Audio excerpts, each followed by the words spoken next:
বাড়তি চাওয়া বলতে ওয়ার্ল্ড কাপের সময় এতটুকু চাইবো যে টিমের আল্লাহ না করুক কোনো খারাপ সিচুয়েশনে যদি পড়ি আমরা ওই সময়টা যেন টিমের পাশে থাকে, টিমকে সাপোর্ট করে, যেগুলা আমরা অতীতে কখনো করতে পারিনি, এ ধরনের রেজাল্ট করতে চাই। সিনিয়র এবং জুনিয়রদের মিক্স আপটা খুব ভালো। আমি চাইবো যে সাকিব ভাই তার এক্সপিরিয়েন্সটা প্রত্যেকটা ক্রিকেটারকে শেয়ার করবেন। প্লেয়াররাও চায় বাংলাদেশ টিম কাপ জিতুক, যার যে রোলটা থাকবে ওই রোল অনুযায়ী যেন টিমে কন্ট্রিবিউট করে।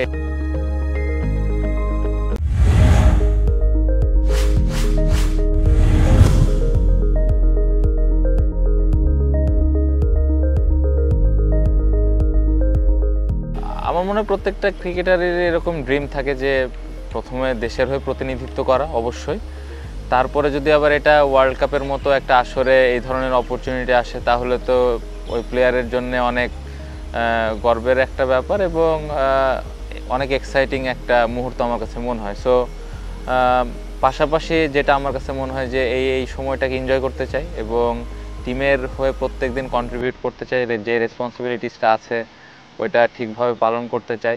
ক্যাপ্টেন হওয়া নিয়ে যে অনেক বেশি দায়িত্ব বেড়ে গেছে জিনিসটা এভাবেও চিন্তা করতে চাই না, প্রত্যেকটা সময় এনজয় করতে চাই এবং প্রত্যেকটা দিন টিমকে যেন কিছু একটা দিতে পারি, এটাই মূল লক্ষ্য থাকবে আর কি। এটা অনেক বড় একটা প্লাস পয়েন্ট আমার কাছে মনে হয়, এই ধরনের এক্সপিরিয়েন্স ক্রিকেটার যখন টিমে থাকে, স্পেশালি যারা ইয়াং ক্রিকেটার আছে, যাদের অনেক প্লেয়ার আছে প্রথম টি-20 বিশ্বকাপ খেলবেন, সো তাদের জন্য অনেক অনুপ্রেরণা দেবে আমার কাছে মনে হয় এবং তাদের কাছ থেকে অনেক কিছু শেখার আছে। পাশাপাশি তাদের তো ক্যাপ্টেন্সি করারও একটা অভিজ্ঞতা আছে। সো আমি আশা করব যে অনেক টাফ টাইমে আমার কোনো ধরনের কোনো হেল্প যদি প্রয়োজন হয় তারা অবশ্যই আমাকে করবেন। সোফার অলরেডি করছেন, অনেক সময় কোনো জায়গায় যদি আমার কোনো সাজেশনের প্রয়োজন হয় তারা এগিয়ে আসেন। সো ওয়ার্ল্ড কাপে এরকম এর ব্যতিক্রম হবে না বলে আমি আশা করি। আলাদাভাবে চাওয়া কিছু নেই আমার কাছে, প্রত্যেকটা প্লেয়ারকে আমি সবার কাছ থেকে আমার সমান এক্সপেকটেশন, যার যে রোলটা থাকবে ওই রোল অনুযায়ী যেন টিমে কন্ট্রিবিউট করে, এটাই প্রধান চাওয়া থাকবে। আলাদাভাবে যদি বলেন আমি চাইবো যে সাকিব ভাই তার এক্সপিরিয়েন্সটা প্রত্যেকটা ক্রিকেটারকে শেয়ার করবেন, তার যেই তিনি এই গত বছরগুলোতে যে এক্সপিরিয়েন্সগুলো ফেস করেছেন ওই আইডিয়াসগুলো ইয়াং ক্রিকেটারদের দিলে আমার মনে হয় তারা অনেক উপকৃত হবেন, অলরেডি যেটা উনি করেন। সো এটাই আলাদাভাবে যদি বলেন এক্সপেকটেশন, এই জায়গায় অবশ্যই তার কাছ থেকে চাওয়া থাকবে। আমার প্রত্যেকটা প্লেয়ারেরই তো ড্রিম থাকে, প্রত্যেকটা আমরা যখন একটা বড় টুর্নামেন্ট খেলতে চাই অবশ্যই বড় ড্রিম নিয়ে যাই, বাট আসলে আউটকাম নিয়ে চিন্তা করাটা আমি খুব একটা পছন্দ করি না। আমাদের প্রসেসটা ঠিক আছে কিনা, আমাদের প্রিপারেশনটা ঠিক আছে কিনা, এই জায়গাটা যদি আমরা ঠিকভাবে কাজগুলো করতে পারি তাহলে আমার মনে হয় রেজাল্টটা আসবে। সো আলটিমেট গোল তো আমরা সবাই জানি যে আমরা টিম হিসেবে অনেক ভালো ক্রিকেট খেলতে চাই, অনেক ভালো জায়গায় যেতে চাই, যেগুলা আমরা অতীতে কখনো করতে পারিনি, এ ধরনের রেজাল্ট করতে চাই, এগুলো সবসময় থাকবে, সবারও এক্সপেকটেশনও থাকবে। বাট আসলে এক্সপেকটেশন নিয়ে খুব বেশি চিন্তা করলে এটা একটা বাড়তি প্রেশার আমার কাছে মনে হয়। সো প্রসেসটা মেনটেন করাটা খুব ইম্পর্টেন্ট, নিজের কাজটা ঠিক মতো করাটা ইম্পর্টেন্ট, যার যে রোল ওই রোলটা ঠিকভাবে আমরা পালন করছি কিনা সেই জিনিসটা ইম্পর্টেন্ট। সো আমরা যদি এই ছোট ছোট জিনিসগুলো যদি ঠিকভাবে করতে পারি তাহলে আমার মনে হয় ডিফারেন্ট রেজাল্ট হবে।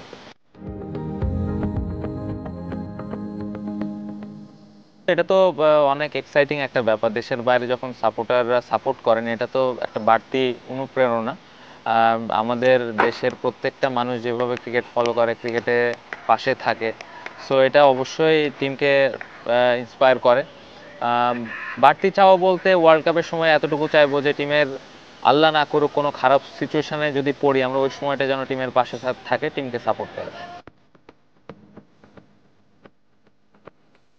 আমাদের একজন আরেকজনের সাথে বন্ডিংটা খুব ভালো, একজন আরেকজনকে খুব ভালো বোঝে। আমার মনে হয় প্রত্যেকটা যেই 15টা প্লেয়ার আমরা একসাথে মাঠে আসি, ড্রেসিং রুম শেয়ার করি, সবাই সবাইকে খুব ভালোভাবে চিনি এবং যে জিনিসটা খুব ইম্পর্টেন্ট আমার মনে হয় একটা টিমে। সো সিনিয়র এবং জুনিয়রদের মিক্স আপটা খুব ভালো এবং আমরা লম্বা সময় ধরে একসাথে খেলছি। সো সোফার তো খুব ভালো এবং অনেক এক্সাইটিং।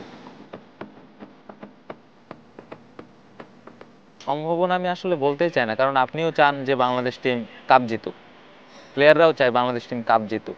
সব থেকে বড় যেই গোলটা। বাট আমার কাছে ক্যাপ্টেন হিসেবে যে জিনিসটা ইম্পর্টেন্ট, আমরা আমাদের প্রিপারেশন ঠিক মতো নিয়েছি কিনা, আমাদের ছোট ছোট কাজগুলা করছি কিনা, আমাদের প্রসেসটা ঠিক আছে কিনা, এই জিনিসগুলো যদি আমরা ঠিকভাবে করতে পারি, আমাদের এই জিনিসটা যদি আমরা মেনটেন করতে পারি, প্রত্যেকটা ম্যাচে আমাদের স্ট্রেংথ অনুযায়ী খেলতে পারি, result will come. So outcome নিয়ে খুব একটা চিন্তা নেই, ছোট ছোট জিনিসগুলো যেন আমরা ঠিক করতে পারি, এটা নিয়ে বেশি ফোকাস। আমার নিজের পার্সোনাল ওরকম কোনো গোল নাই। আমি যেটা চিন্তা করি যে প্রত্যেকটা ম্যাচ কিভাবে আমি টিমকে কন্ট্রিবিউট করতে পারি, এটাই এটাই লক্ষ্য।